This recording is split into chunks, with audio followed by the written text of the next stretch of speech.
አቡነ አረጋዊ የዓለም ብርሃን ናቸው አንዳንዴ የዓለም ብርሃንነታቸውን ቅድስት ቤተክርስቲያን ስትገልጥ ከምንም በላይ በስንክሳሯ መዝግባ አቡነ አረጋዊ እንግዲህ ትውልዳቸው ኢትዮጵያዊ አይደሉም እንደሚታወቀው ኢትዮጵያን በወንጌል ጨውነት ካጣፈጡ በብርሃናቸው ካበሩ ቅዱሳን መካከል ተሳቱ ቅዱሳን ተብለው ከሚጠሩት አንዱ ስምንቱን ቅዱሳን መምህራንን እየመሩ ወደ ኢትዮጵያ ይዘው መጥተው ወንጌልን ያበሩ ታላቁ ጻድቅ አቡነ አረጋዊ ናቸው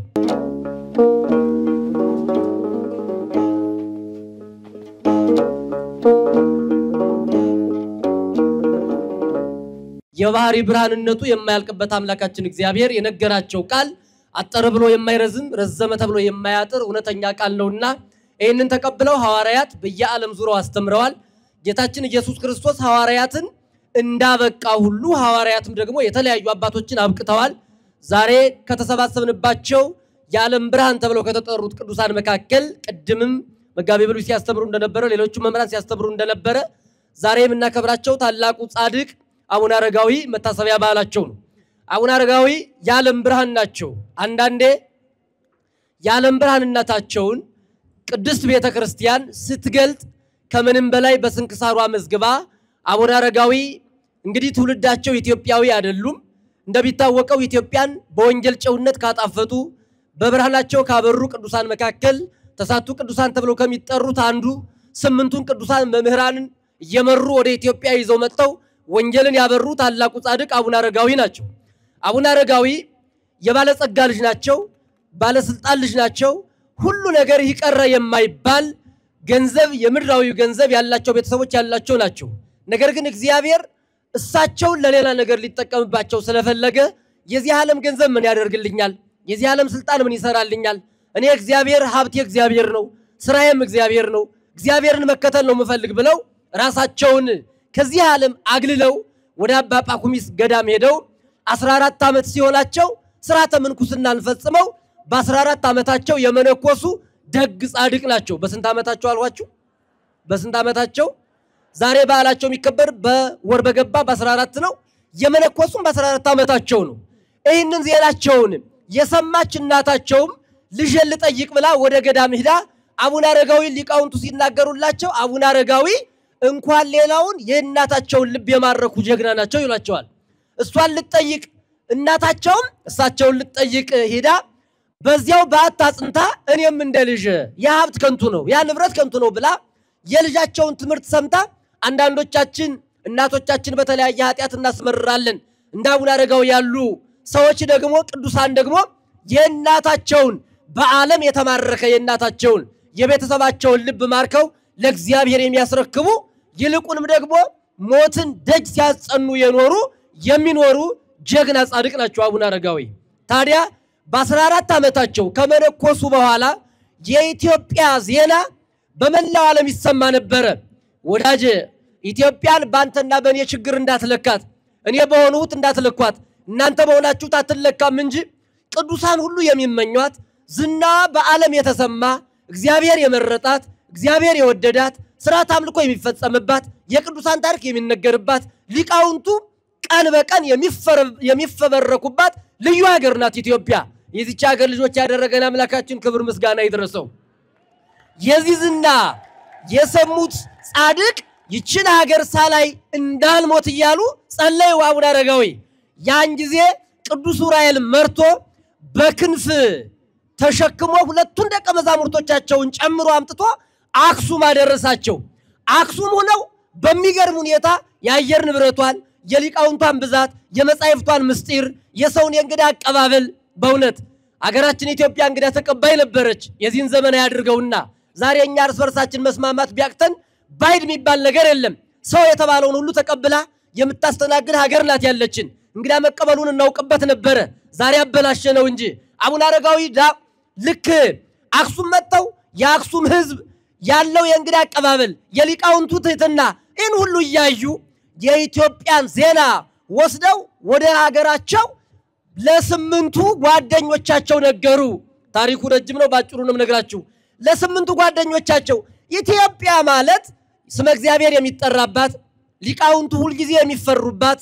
ሀገር በሰላም የምትመራባት ነገስታቶቿ ባለስልጣናቱ ሁሉ እግዚአብሔርን የሚፈሩ ናቸው ስለዚህ እችን ሀገር ሄደን ማስተማር አለብን ጌታችን ኢየሱስ ክርስቶስም እንደነገረን ለደቀ መዛሙርቱ የነገራቸው አንተም ወእቱ ብርሃኑ ለዓለም እናንተ የዓለም ብርሃን ናችሁ ብሎ የተናገረው ቃል አይታበልምና እኛ ወንጌልን በዓለም ዙረን ማስተማር አለብን ብለው 8ቱን ጓደኞቻቸውን ጨምረው 9 ሆነው መጣው አክሱም ላይ አረፉ እንደገና ልብ በሉ እናንተ የዓለም ብርሃን ናችሁ ብሎ የተናገረ መድኃኒዓለም ኢየሱስ ክርስቶስ በመጀመሪያ ይህ ቃል የማረከ ከ8ቱ ይልቅ ከ9ኙ የአቡነ አረጋዊን ነው እሳቸው በመማረካቸው ዓለምን ተዟዙረን ማስተማር አለብን የእግዚአብሔር ስም ወደሚጠራባት ሀገር እንሂድ ብለው ወደ ኢትዮጵያ መጡ ለምን ቢባል እናንተ የማን ብርሃን ናችሁ ብሏል ጌታ የዓለም ብርሃን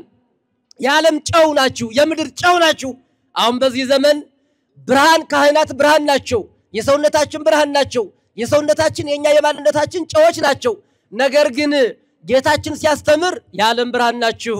የምድር ጨው ናችሁ አለ እኛ ደግሞ በክህነት ስልጣን ያለን ሁሉ ሳንቀር የአካባቢ ጨውና የአካባቢ ብርሃን እየሆነ የወንጌልን ብርሃን ያደበዘዝነ ብዙዎችን ምእመናን እናንተ አሁን ካህናት የዓለም ብርሃን ናቸው ቅዱሳን የዓለም ብርሃን ናቸው ብላችሁ ታምናላችሁን ሰው የንስሐ አባት እንኳን ሲይዝ አካባቢ መርጦ የሚይዝበት ክፉ ዘመን ደረስንኮ አካባቢ ትግሬው ከሆነ የትግሬ ቄስ ፈልጎ ጎጃም ከሆነ የጎጃም ቄስ ፈልጎ ኦሮሞ ከሆነ የኦሮሞ ቄስ ፈልጎ ንስሐ የሚይዝበት ክፉ የተረገመ ዘመን እና አቡነ አረጋዊ ግን የዓለም ብርሃን ናችሁ ነው የተባልነ ብለው አገር ጥለው ወደ ቅድስት ሀገር መጥተው ወንጌልን በሚገባ አስፋፍተው አስተምረው 9ኙም ቅዱሳን እግዚአብሔር በክብር የጠራቸው ለኢትዮጵያ በረከት የሆኑ ለኢትዮጵያ ኦርቶዶክስ ተዋሕዶ ቤተክርስቲያን ትልቅ አስተዋጽኦ ያደረጉ 2 ዓመት 12 ዓመት ያክል 9ኙም ይላሉ እንግዲህ አባቶቻችን አንድ ላይ ሆነው ጸሎት ይጸልዩ ነበር አንድ ላይ ተሰባስበው በኋላ ወንጌል እንድትሰፋ ሰብሰብ ብለን ከምንቀመጥ ተለያይተን በየቦታው ቤተክርስቲያን ሰርተን ወንጌልን እናስተምራሉ የሌሎችን ታሪክ በሌላ ታሪክ ተሰሙታላችሁ አቡነ አረጋዊ እሳቸው ደብረ ዳሞ የሚባለው ተራራ ትግራይ ክልል ውስጥ ያለው በጣም ታሪካዊ ቦታ እዚያ አካባቢ ደብረ ሃሌሉያ ተብሎ የሚጠራው ያን መርጠው እኔ ወደዚህ ሄጄ በአጣጥንቼ እጸልያለሁ አሉ ለምን ቢባል እኔ የዓለም ብርሃን ነኝ ከጓደኞቼ ጋር ባንድ ላይ ተሰብስቤ ልኖር አይደለም ስለ ዓለም እጸልያለሁ የእግዚአብሔርን ሥራ ገልጣለሁ ብለው እግዚአብሔርም ደግሞ በነቢያቱ ትንቢት ያናገረው ይፈጸም ዘንድ ምናልባትም ትንቢቱ ከተፈጸመላቸው ቅዱሳን መካከል አንዱ በኔ በኩል እግዚአብሔር ሥራውን ይገልጣል ብለው ሃይማኖተኛው የሃይማኖት ወታደር ጀግናው አቡነ አረጋዊ ልክ የዳሞን ተራራ ሲመለከቱት በሰው ግር የማይታሰብ እጅግ አስገራሚ ነው በእውነት ቦታውን ሄደን ለማየት ያብቃን ያያችሁትም ደግሞ በረከቱ ይደርባችሁ ልክ በዚህ ሁኔታ ሳለ ነው እንግዲህ በመዝሙር 90 ቁጥር 13 ላይ እንደተመዘገበው ላይለ ተኩላ ወከይሲት ጽያን አንተ በእባብና በተኩላ ላይ ትጫናለህ ደግሞም ዘንዶውንም ትረግጣለህ ብሎ ነብዩ እግዚአብሔር ቅዱስ ዳዊት እንደተናገረ ምንም እንኳን ሌላ ምስጢር ቢኖረው ይህ ለቅዱሳን ያስተረጉማል ቅዱሳን አባቶቻችን አቡነ አረጋዊ እግዚአብሔርን ለምነው ወደ እግዚአብሔር አመልክተው ታላቁ መልአክ ቅዱስ ሚካኤል እየረዳቸው ያ ዘንዶ ኃይሉን አጥቶላቸው ዘንዶውን እንደ ትራንስፖርት ተጠቅመው እንደ አውሮፕላን ተጠቅመው ያን ተላዳፊውን ያን ክፉን ድምጹ ሲሰማ አካባቢውን የሚረብሸውን ዘንዶ እሳቸው እንደ ትራንስፖርት ተጠቀሙበት እኛ ድምጹን ስንሰማ ምንፈራውን አራዊት ቅዱሳን በጸሎታቸው ገራም ያደርጓቸዋል ምን ይህ ታሪክ አዲስ አይደለም በቅዱሳን ሕይወት ውስጥ አራዊት ቅዱሳንን ሲያገለግሉ እንደ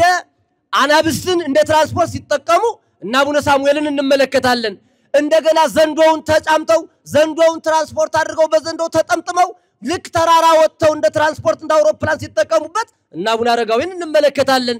እንዲሁም እና አቡነ ገብረ መንፈስ ቅዱስ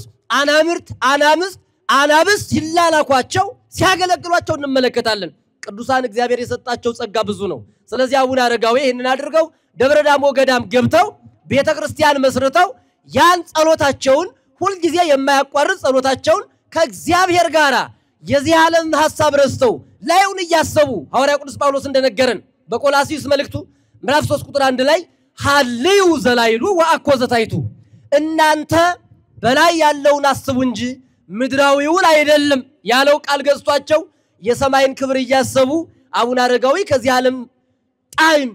እንዲያውም ምግብ እንኳን በሳምንት አንድ ቀን ሰንበት እንዳትሻር እያሉ በዕለተ ሰንበት ብቻ ይቀምሱ ነበር ከዚያው ውጭ ላያዩ ለምን እንደሆነ ታውቃላችሁ ረሃባቸውን የሚያደምጡበት ጊዜ የለም አሁንኛ ብዙዎቻችን ቆራርጦናል ሆዳችን እያሸን ነው እነሱ ከጸሎት በስተቀር ሌላ ነገር የሚያስቡበት ጊዜ ስለሌላቸው ረሃብ እንኳን አይረባቸውም የእግዚአብሔር ስም ምግባቸው ይሆናል የእግዚአብሔር ኃይል ተገልጦላቸው በዚህ አይነት ሲኖሩ አምላካችን መድኃኒዓለም ኢየሱስ ክርስቶስ እንግዲህ በዛሬው ዕለት ጥቅምት 14 ቀን አቡነ አረጋዊ ሞትን ደጅ እያስጠኑ ገና ይቀጥላሉ ሞት ደጅ እየጠናቸው ባለበት ሰዓት እግዚአብሔር ባወቀ እንደ ሄኖክ እንደ እዝራ እንደ ኤልያስ የዚህን ዓለም ሞት ሳያዩ ሳይቀምሱ በክብር ያረጉበት ቀን ነው ተሰውረዋል የት እንዳሉ አይታወቅም በመጨረሻ ግን መጥተው ወንጌልን ያስተምራሉ እንደሌሎች አባቶቻቸው የዚህን ዓለም መከራ የዚህን ዓለም ፈተና የዚህን ዓለም ሰይፍ ይቀምሳሉ ዛሬ ግን የተሰባሰብንባቸው ጻድቁ አቡነ አረጋዊ ሞትን ካልቀመሱ ቅዱሳን አባቶቻችን መካከል እሳቸውን ከሞት የተሰወሩበት ዕለት ነው እግዚአብሔር እሳቸውን ሰውሯቸዋል በእሳቸው ጸሎትና በረከት ሁላችንንም ከሞት ከኃጢያት ከተለያየ ክፉ ነገር እንዲሰውረን ያምላካችን መልካም ፈቃዱ ይሁንልን እናንተ ያለም ብርሃን ናችሁ ያላቸው ጌታ ያለም ብርሃን ሆነው ዛሬ ለኛ በህይወታችን የሚያበሩ ቅዱሳን ገድላቸውን ሰምተን ታምራታቸውን ሰምተን በጸሎታቸው ተማጽነን እነሆ ያለም ብርሃን የተባሉ ዓለም የተባልነኛንን የኛ ብርሃናችን ናቸው ይኸው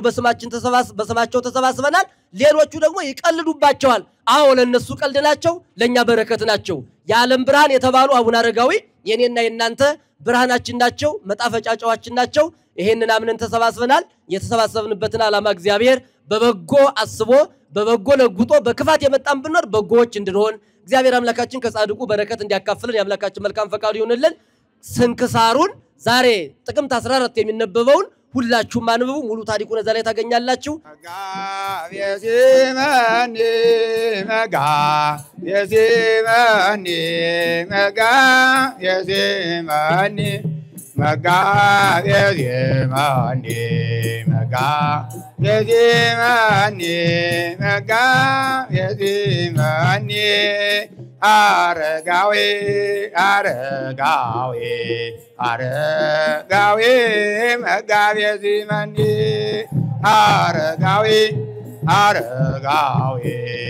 አረጋዊ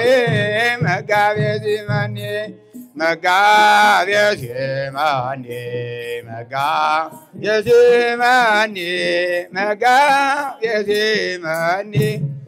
መጋቤ ዚመኒ መጋቤ ዚመኒ አረጋዊ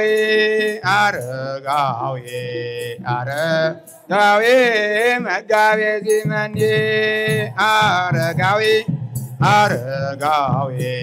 አረጋዊ መጋቤ ዚመኒ ምግባር አረጋዊ ዘውገ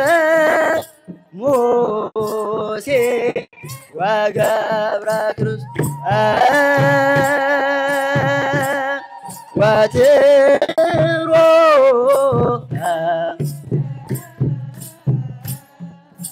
ምግባር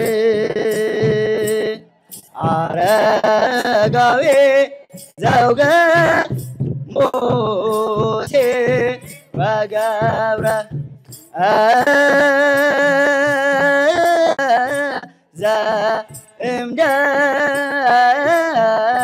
ዘእምደብረ ደና አግል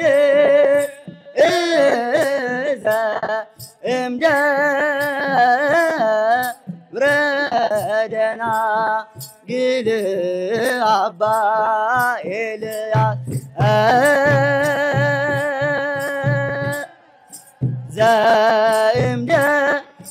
ዘእምደብረ ደና አግል ዘእምደብረ ወረደ ፀሐይ አቡነ አረጋዊ ፀሐይ